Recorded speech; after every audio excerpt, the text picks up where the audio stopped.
HorrorDeconstruction.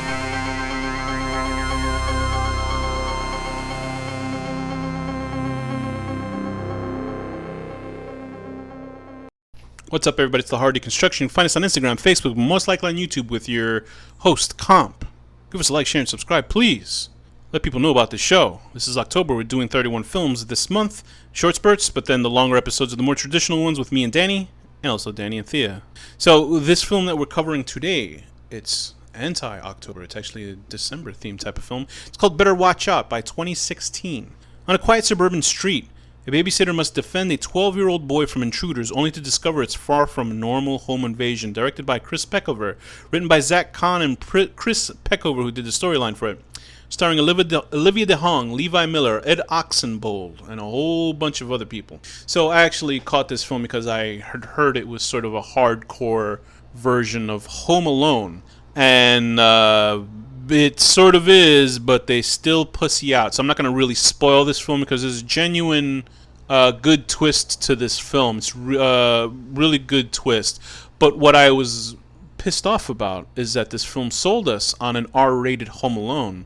And it, in fact, is more of a PG-13 Home Alone because there are death traps. Imagine if Kevin McAllister set up his death traps. Like if those guys actually got hurt by the shit that they got hurt, if the wet bandits got hurt by those actual things happening in Home Alone, gory and graphically, then it would be much more interesting film. But it's like if you want to see this type of film, there's a movie called The Aggression Scale, which is about these kids taking vengeance on asshole psychopaths, and they do very Home Alone things in that film, especially towards the end, the way that they dispatch some bad guys. It's really gruesome, and that's what I was expecting with this film. So you sell the movie as, oh, it's an R-rated Home Alone, and then you don't live up to it because they do the paint can on the string and it smashes you in the face sort of thing when you walk into the room, and it's done like off screen. And you're just like, wait, what just happened? Like, I want to see the guy's face smash, and they don't show it, You barely the hint of gore or anything like that. The only graphic thing I think was like somebody getting shot, and I guess it's more creepier that it's the age of the person that gets shot in the film.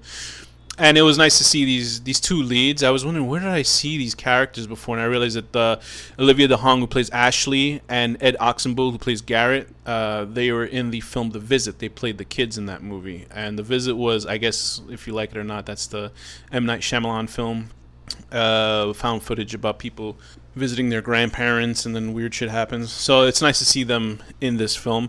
And so the film is like Ashley is playing the girl who's babysitting young Luke, played by Levi Miller, and obviously has a very big crush on her. And then she is visited by her boyfriend, and chaos ensues. And so they believe that they're being attacked by this, I don't know if he was an ex-boyfriend or a boyfriend, and they believe that they need to defend themselves because some weird shit is going on. And I did appreciate the look of the film. It looks like it's a traditional kind of Christmas comedy film, but just with this darker edge to it.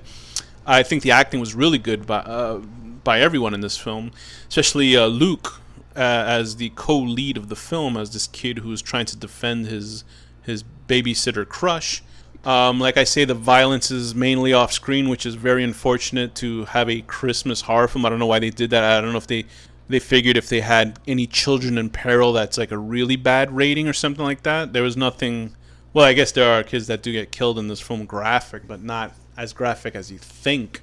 And just get with it. Like it's pretend. But I guess people might see this, and although the death that does happen with like a kid is graphic, and you're like, well, if you're worried about kids seeing this shit, and I think the film still got an R rating. I'm not sure. But it's not graphic, gory, like anybody else gets killed like with their face splattered or anything like that, and which I guess is a weird thing to be upset about with a horror film. But I think when you're sold on a certain premise and you have a certain idea of what the movie would be, then it's a letdown. So I wouldn't take away from the film for that.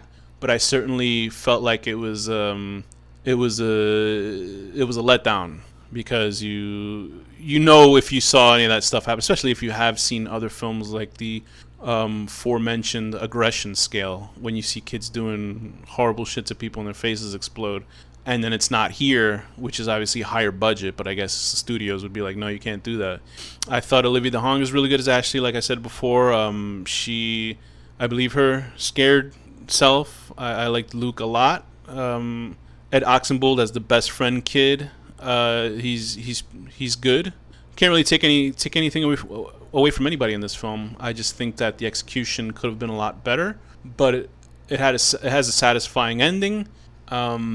But it feels sort of, because they take out that extreme horror element to the film, which is sold on, it takes away from the whole experience of the movie, and it would have been a higher point for me as in a recommendation. I still recommend the film, but it comes with caveats of knowing that this is still, like, even Trick or Treat was more graphic than this film. And Trick or Treat, if Trick or Treat didn't have any breasts in it, well, then they also did have a decapitated child's head in it. But if Trick or Treat didn't have breasts in it, I think people would treat that movie on the level of like any classic Halloween film. But I think because, and I'm the last person who would ever want breasts cut out of a film. But even in that film, I thought it was like, why did they have that in here? Because this film could be seen by a lot more people. But what can you do? So that, like, Trick or Treat, obviously, go see Trick or Treat instead if you had a choice between these two. But it makes a nice companion piece. Although Krampus, obviously from the same director of Trick or Treat, is the Christmas companion piece to that. But this is a good Christmas, I guess, companion piece to Trick or Treat in a sense. There's also, there's a bunch of Christmas horror movies we don't have to talk about.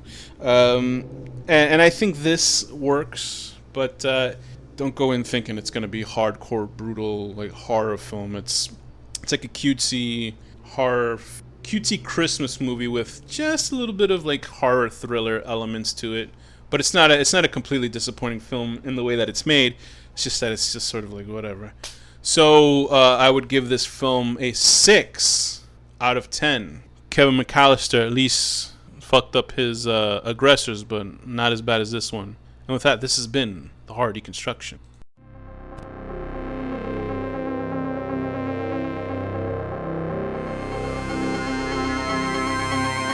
The Horror Deconstruction.